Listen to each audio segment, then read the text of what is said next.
Este video corresponde al tema fuente del derecho cooperativo dentro del módulo del derecho cooperativo. El objetivo que persigue esta asignatura es el de interpretar cuáles son las fuentes normativas de las cooperativas. Esto es, entendemos por fuente el lugar donde se encuentran o donde emanan las normas que se aplican a una determinada institución, en el caso las cooperativas. Como ustedes podrán ver en el documento titulado Las fuentes del derecho cooperativo, que se asigna como lectura obligatoria dentro del módulo, podríamos clasificar las fuentes del derecho cooperativo en tres tipos: externas, internas e interpretativas. Las fuentes externas son aquellas que se le imponen a la organización o a la empresa cooperativa independientemente de su voluntad, guste o no le guste, es el Estado de sus diversas instituciones o ramas que impone esa normativa. A veces, el propio movimiento cooperativo, siguiendo las orientaciones, el Estado, junto con el movimiento cooperativo, siguiendo las orientaciones de la Organización Internacional del Trabajo, logra concertar un paquete normativo conveniente o adecuado al desarrollo cooperativo. Otra vez, sin embargo, el Estado no oye, no permite que las cooperativas participen y se impone la legislación que quiera el Estado. Bien, las fuentes externas podríamos decir que son cuatro fundamentalmente. La primera, como rango más alto o supremo, están las normas constitucionales. Es una tendencia creciente en el derecho cooperativo latinoamericano incorporar a la Constitución normas que regulan o que establecen principios generales sobre el cooperativismo. Estas normas se imponen y dan, o sea, ejercen supremacía hacia cualquier disposición legal posterior o de menor rango, puesto que como son de rango constitucional, la Constitución se impone y orienta el contenido de las leyes que están, lógicamente, a nivel inferior. En segundo término tenemos la ley, o sea, segundo rango normativo, viendo de arriba hacia abajo, una pirámide.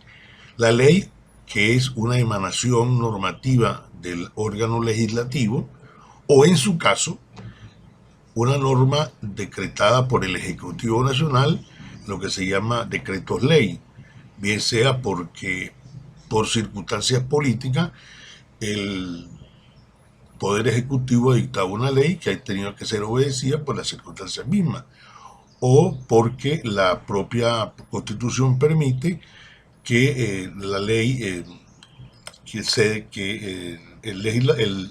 Poder Ejecutivo por vía excepcional dicte normas de rango legal. Bueno, la ley en materia cooperativa es la fuente fundamental, sobre todo en nuestro sistema jurídico latinoamericano, que es de origen escrito fundamentalmente. La ley, entonces, hay muchísimos tipos de ley y eso se verá en su momento. O sea, se puede desglosar allí en el tema. En el tercer nivel tendría los que llaman las disposiciones administrativas, es decir, normas jurídicas que dicta el Poder Ejecutivo para que se pueda ejecutar las disposiciones generales de la ley. Normalmente es un reglamento que puede ser que aplique las normas de procedimiento, las normas llamadas directivas, o que establezca los detalles. Sin embargo, cuando tenemos una ley y un reglamento, se presenta el hecho de que para poder aplicarla hay que consultar dos textos legales paralelos. Uno la ley, que establece normas generales, y uno el reglamento, que establece normas particulares. El problema es complicado porque a veces no se sabe cuál de una prevalece sobre otra. Teóricamente debe prevalecer la ley, pero sin embargo muchas veces no es así. Lo más recomendable es que haya una ley bastante detallada sin reglamento. Dentro de las disposiciones administrativas también encontramos otra serie de normas de rango inferior, como son normas operativas, decretos reglamentarios, pautas o directrices, e inclusive llegar a circulares o cualquier conjunto normativo de rango que sea, de rango inferior a la ley, que imponga normas de conducta al sector cooperativo. Y en cuarto lugar, se ha ido desarrollando últimamente lo que llamamos el derecho cooperativo internacional. Es un conjunto de normas, de principios emanadas de las Naciones Unidas, tanto de su Asamblea General como del Secretario General, normas emanadas también por la Organización Internacional del Trabajo, que son recomendaciones por el cual los estados se comprometen a dictar regulación que siga estos principios establecidos por la OIT.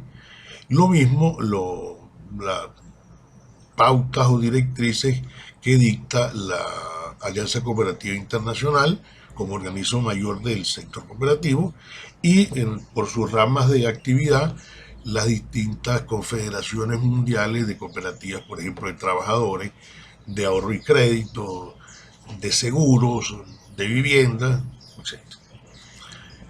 Luego tenemos las normas internas, que son las que emanan de los propios asociados, que eso es bastante conocido, y que son normas o ley obligatoria al interno.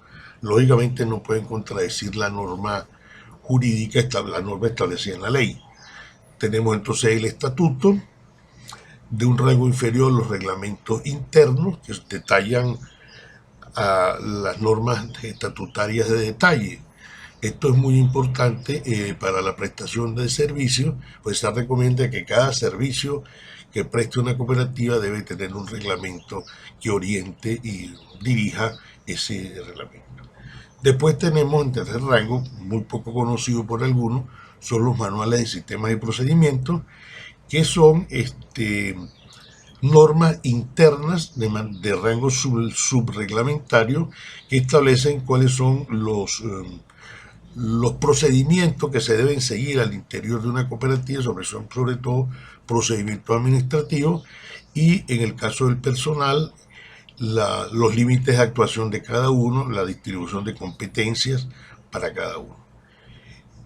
Luego tenemos los acuerdos de los órganos internos, fundamentalmente los acuerdos de la Asamblea, que son obligatorios, se imponen a todos los asociados, hayan estado presentes o no en la Asamblea y hayan estado a favor o en contra, pero que se imponen porque priva la regla democrática dentro de las cooperativas.